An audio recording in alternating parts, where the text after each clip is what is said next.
இன்றைக்கு நாம் தியானிக்க இருக்கிற வசனம் சங்கீதம் 23 அதிகாரம் 1வது வசனம். கர்த்தர் என் மேய்ப்பரா இருக்கிறார், நான் தாழ்ச்சி அடையேன். கர்த்தர் என் மேய்ப்பரா இருக்கிறார். கர்த்தர் நமக்கு மேய்ப்பரா இருக்கிறார். தாழ்ச்சி அடையன்னா எதுலேயும் நம்ம குறைவுபட மாட்டோம். அதுதான் இன்னைக்கு சொல்றார். கர்த்தர் என் மேய்ப்பரா இருக்கிறார், நான் தாழ்ச்சி அடையேன். இங்கே தாவீது கர்த்தரை தன் மேய்ப்பனாக எண்ணி இந்த சங்கீதத்தை எழுதியிருக்கிறாரு இல்லையா. தேவன் தான் அவரை வழி நடத்தினார். அவர் கூடவே இருந்து அவருடைய கரம் அவரை ஆற்றி தேற்றி பலப்படுத்தினது. எந்த ஒரு சூழ்நிலையிலும் அவர் தாழ்ச்சி அடையாதபடிக்கு கர்த்தர் அவரை வழி நடத்தினார்னு பார்க்குறோம். இன்றைக்கி நாமும் எதுலேயும் குறைவுபடாமல் தாழ்ச்சி அடையாமல் இருக்கணும்னா எப்படின்னா பிலிப்பியர் 4 அதிகாரம் 19 வசனம் பாருங்கள். என் தேவன் தம்முடைய ஐஸ்வர்யத்தின்படி உங்கள் குறைவுகளை எல்லாம் கிறிஸ்து இயேசுக்குள் மகிமையில் நிறைவாக்குவார். நம் தேவன் அவருடைய ஐஸ்வர்யத்தின்படி நம்ம இடத்துல இருக்கிற குறைகளை எல்லாம் கிறிஸ்து இயேசுக்குள் மகிமையிலே நிறைவாக்குவேன்னு சொல்கிறார். அவரால் நிறைவாக்க முடியும். நம் குறைவுபட்ட எல்லைகளில் இப்போ நம்ம பொருளாதாரமாகட்டும் எந்தெந்த எல்லையிலே நாம் குறைவுபட்டு இருக்கிறோமோ அது எல்லாம் கிறிஸ்து இயேசுக்குள் அவருடைய மகிமையிலே நிறைவாக்கி தர தேவன் வல்லமையுள்ளவராக இருக்கிறார். யோவான் 10 அதிகாரம் 11 வசனம் சொல்லுது, நானே நல்ல மேய்ப்பன், நல்ல மேய்ப்பன் ஆடுகளுக்காய் தன் ஜீவனை கொடுக்கிறான். இங்கே கர்த்தர் என்ன சொல்கிறாரு, நானே நல்ல மேய்ப்பன் சொல்கிறார். அவர் தான் நல்ல மேய்ப்பனாக இருக்கிறார். ஆடுகளுக்காக தன் ஜீவனையே கொடுக்கிறார். இஸ்ரவேல் ஜனங்களே தன் ஆடுகள்னே சொல்லியிருப்பார். நீங்கள் ஏசாயா புத்தகத்தில் எடுத்து வாசித்து பார்த்தீங்கன்னா அப்போது கர்த்தர் அவர்களே ஆடுகளாக இன்றைக்கி நாமும் கர்த்தருடைய பிரியமான இஸ்ரவேல் ஜனங்களாக இருக்கிறோம் இல்லையா. இன்றைக்கி நமக்கும் அவர் தன் ஜீவனை கொடுத்திருக்கிறார். நம்முடைய பாவம் அக்கிரமம் மீறுதலுக்காக அவர் சிலுவையில் ரத்தம் சிந்தினார்னு பார்க்குறோம் இல்லையா. நம்மை ரட்சிப்பதற்காகவே அவர் தன் ஜீவனையே கொடுத்தார். அப்போ நல்ல மேய்ப்பன் தன் ஆடுகளுக்காக ஜீவனை கொடுத்திருக்கிறத பார்க்குறோம். ஏசாயா 40 அதிகாரம் 11 வசனம் பாருங்க. மேய்ப்பனை போல தமது மந்தையை மேய்ப்பார், ஆட்டுக்குட்டிகளை தமது புயத்தினில் சேர்த்து தமது மடியிலே சுமந்து கரவலாடுகளை மெதுவாய் நடத்துவார். அவர் மேய்ப்பனை போல மந்தையை மேய்ப்பார். ஒரு ஆடுகளை ஒரு மேய்ப்பன் எப்படி மேய்ப்பார்? ஒவ்வொரு ஆட்டுக்கும் ஒரு காரியங்கள் இருக்கும் இல்லையா. சில குட்டியான ஆடுகளை எப்படி சுமந்து போகிறதும் தன்னுடைய புயத்திலே தோளிலே அவர் சுமந்து போவார், தன் மடியிலே சுமந்து கொள்கிறார். கரவல் ஆடுகளை இல்லையா, ஒரு கரவல் ஆடுகளை எப்படி நடத்தணுமோ அதை மெல்ல நடத்த அவர் வல்லமையுள்ளவர். அப்போ இன்னைக்கு நம்முடைய காரியங்கள், நம்முடைய குணாதிசயங்கள், நம்முடைய நிலைமை சூழ்நிலை தேவனுக்கு தெரியும். அப்போ நம்மை தேவன் எப்படி நடத்தணும், அவர் நம்ம ஒரு ஆட்டுக்குட்டியை போல தன் புயத்திலையும் சேர்த்து மடியிலையும் சுமக்க வல்லவர். ஒரு கரவல் ஆடுகளை போல அவர் மெல்ல நடத்தவும் வல்லமையுள்ளவராக இருக்கிறார். அவர் நசல் கொண்டதை கூட, அதாவது ஊனமானதை கூட அவருக்கு எப்படி நடத்தணும்னு தெரியும் இல்லையா. அதுதான் அவர் நல்ல மேய்ப்பனாக நம் கர்த்தர் இருக்கிறார்னு பார்க்குறோம். யோவான் 10 அதிகாரம் 14 வசனம் பாருங்க. நானே நல்ல மேய்ப்பன், பிதா என்னை அறிந்திருக்கிறது போலவும் நானும் பிதாவை அறிந்திருக்கிறேன்னு சொல்கிறார். இங்கே ஆண்டவராகிய இயேசு கிறிஸ்து நானே நல்ல மேய்ப்பன், பிதா என்னை அறிந்திருக்கிறார், நான் பிதாவை அறிந்திருக்கிறது போலன்னு சொல்கிறாரு. 15வது வசனத்தில் நான் என்னுடையவைகளால் அறிந்தும் என்னுடையவைகளால் அறியப்பட்டும் இருக்கிறேன், ஆடுகளுக்காக என் ஜீவனை கொடுக்கிறேன்னு சொல்கிறாரு. என்னுடையவைகளால் அறியப்பட்டிருக்கேன்னா அவருடைய ஆடுகளாகிய தன் ஜனங்களால் கர்த்தர் அறியப்பட்டு இருக்கிறார் இல்லையா. ஆடுகளுக்காக என் ஜனத்துக்காக என் ஜீவனையே நான் கொடுக்கிறேன்னு இங்கே வாக்கு பண்ணுறதை பார்க்குறோம்.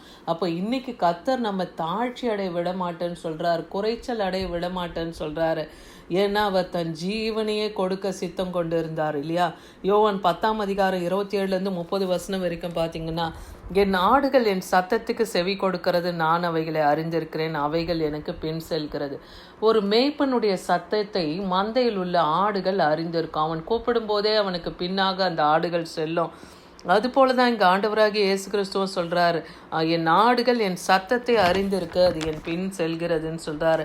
நான் அவைகளுக்கு நித்திய ஜீவனை கொடுக்கிறேன்னு சொல்கிறாரு. ஆண்டவராகிய இயேசு கிறிஸ்து நமக்கு நித்திய ஜீவனை கொடுக்க அவர் வல்லமையுள்ளவராக இருக்கிறார்.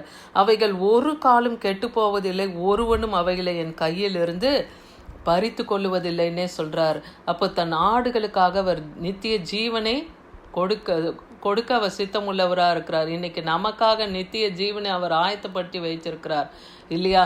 அந்த நித்திய ஜீவனை அடைவதற்கு ஒரே வழி நம் ஆண்டவராகிய இயேசு கிறிஸ்து. அவர் தான், அவருடைய நாமம் தான் நம்மை அங்கே நித்திய ஜீவனுக்கு கொண்டு போகும். அதை நாம் விசுவாசிக்கும் போது நாம் நித்திய ஜீவனை அடைவோம். ஏன்னா என்னை அல்லாமல் ஒருவனும் பிதாவினிடத்தில் சேரான்றார் இல்லையா, காண முடியாது. இயேசு கிறிஸ்துவை நீங்கள் விசுவாசிக்கும் போது தான் நித்திய ஜீவனை அடைய முடியும். 29ஆம் வசனம் பாருங்கள், யோவான் 10. அவைகளை எனக்கு தந்த என் பிதா எல்லாரிலும் பெரியவராக இருக்கிறார். அவைகளை என் பிதாவின் கையிலிருந்து பறித்து கொள்ள ஒருவனாலும் கூடாது. அவைகளை எனக்கு, அப்போ ஆடுகளை, இந்த ஜனங்களை பிதாவாகிய தேவன் தான் ஆண்டவராகிய இயேசு கிறிஸ்துக்கு கொடுத்திருக்கிறார். அவர் என்னிலும் பெரியவராக இருக்கிறார். அதனால என் பிதாவின் கையில் இருந்து அந்த ஆடுகளை ஒருவனாலும் பறித்து கொள்ள முடியாது. கர்த்தர் தனக்கென்று தன் ஜனங்களை ஏற்படுத்தி இருக்கிறார் இல்லையா, தன் துதி சொல்லி வரவே தன் ஜனங்களை ஏற்படுத்தினார். அப்படி தன் ஜனங்களை, தனக்கு ஒப்புவிக்கப்பட்டவைகளை வேறொருவனும் பறித்து கொள்ள தேவன் விடமாட்டார்னு சொல்கிறார். நானும் பிதாவும் ஒன்றாக இருக்கிறோம். அடுத்து என்ன சொல்கிறாரு, நானும் பிதாவும் ஒன்றாக இருக்கிறோம். என்னை காண்கிறவன் என் பிதாவை காண்கிறான்னே சொல்கிறாரு. அப்போ இயேசு கிறிஸ்துவை நாம் பார்க்கும்போது நம் பிதாவாகிய தேவனையும் நாம் காண்கிறோம். அப்போ இன்றைக்கி நாம் தாழ்ச்சி அடையாமல் இருக்கணும்னா, குறைவுபடாமல் இருக்கணும்னா, கர்த்தர் தான் நம் மேய்ப்பராக இருக்கிறார்னா நாம் என்ன செய்யணும்? முதலாவது தேவனுடைய ராஜ்யத்தையும் அவருடைய நீதியும் தேடுங்கள், அப்பொழுது இவைகள் எல்லாம் உங்களுக்கு கூட கொடுக்கப்படும்னு மத்தேயு 6:33 சொல்கிறத பார்க்குறோம். அப்போ தேவனுடைய ராஜ்யத்துக்குரிய காரியங்களை நாம் தேடி சுவிசேஷத்தை நாம் அறிவிக்கிறவர்களாக இருக்கணும் இல்லையா. அப்படி தேவ ராஜ்யத்தையும் அவருடைய நீதியும் நாம் தேடும்போது கர்த்தர் நமக்கு இவைகள் எல்லாவற்றையும் கூட கொடுக்க வல்லமையுள்ளவராக இருக்கிறார். எபிரேயர் 13ஆம் அதிகாரம் 5-6 வசனத்தில் பாருங்கள். அதுக்கு நாம் என்ன செய்யணும்னா, நீங்கள் பண ஆசை இல்லாதவர்களாய் நடந்து உங்களுக்கு இருக்கிறவைகளை போதுமென்று எண்ணுங்கள்.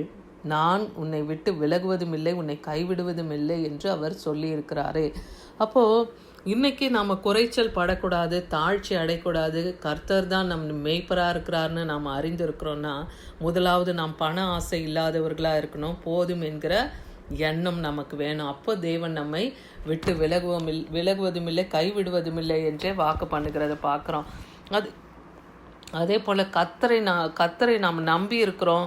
கர்த்தருக்கு நாம் பயந்து நடக்கும்போதும் நாம் குறைவுபடவில்லைன்னு சங்கீதம் 34:9-10 பார்க்குறோம். கர்த்தருடைய பரிசுத்தவான்களே அவருக்கு பயந்திருங்கள், அவருக்கு பயந்தவர்களுக்கு குறைவில்லை. கர்த்தருக்கு நீங்கள் பயந்து நடக்கும்போது கர்த்தர் உங்கள் வாழ்க்கையிலே ஒரு குறைச்சலையும் வைக்க மாட்டார். ஏன்னா சிங்கக்குட்டிகள் தாழ்ச்சி அடைந்து பட்டினியாய் கிடக்கும், கர்த்தரை தேடுகிறவர்களுக்கோ ஒரு நன்மையும் குறைவுபடாதுன்னு சொல்கிறார். அப்போ நாம் தினந்தோறும் கர்த்தரை தேடும்போது நம் வாழ்க்கையிலே குறைவு என்பதே இருக்காது, தாழ்ச்சி என்பதே இருக்காது இல்லையா. நாம் அவரை தேடும்போது கிறிஸ்து இயேசுக்குள் எல்லாவற்றையும் நம் குறைவுகளை எல்லாம் அவர் மகிமையிலே நிறைவாக்குவேன்னு வாக்கு பண்ணியிருக்கிறார். ரோமர் 8:32 பாருங்க, தம்முடைய சொந்த குமாரன் என்றும் பாராமல் நம் எல்லோருக்காகவும் அவரை ஒப்பு கொடுத்தார். அவரோட கூட மற்ற எல்லாவற்றையும் நமக்கு அருளாது இருப்பது எப்படி?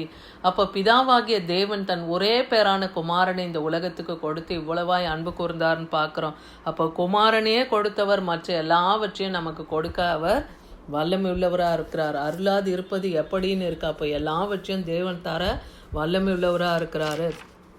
எரேமியா 31:10 சொல்லப்பட்டது போல, ஒரு மேய்ப்பன் தன் மந்தையை காக்கும் வண்ணமாக அதை என்று காப்பார் என்று சொல்லுவேன். அப்போது ஒரு மேய்ப்பன் தன் மந்தையை எப்படி காக்கிறாரோ அதை போல் இன்றைக்கும் அவருடைய ஜனங்களாகிய அவரை விசுவாசிக்கிற நம்புகிற அவருடைய பிள்ளைகளை இன்றைக்கும் தேவன் காக்க வல்லமை உள்ளவராக இருக்கிறார். நாம் இன்றைக்கி அவர் கையில் நம்மையும் நம் குடும்பத்தையும் ஒப்பு கொடுக்கும்போது கர்த்தர் நம்மை மேய்த்து தாழ்ச்சி அடையாதபடிக்கு காக்க அவர் வல்லமை உள்ளவராக இருக்கிறார். ஆமீன்.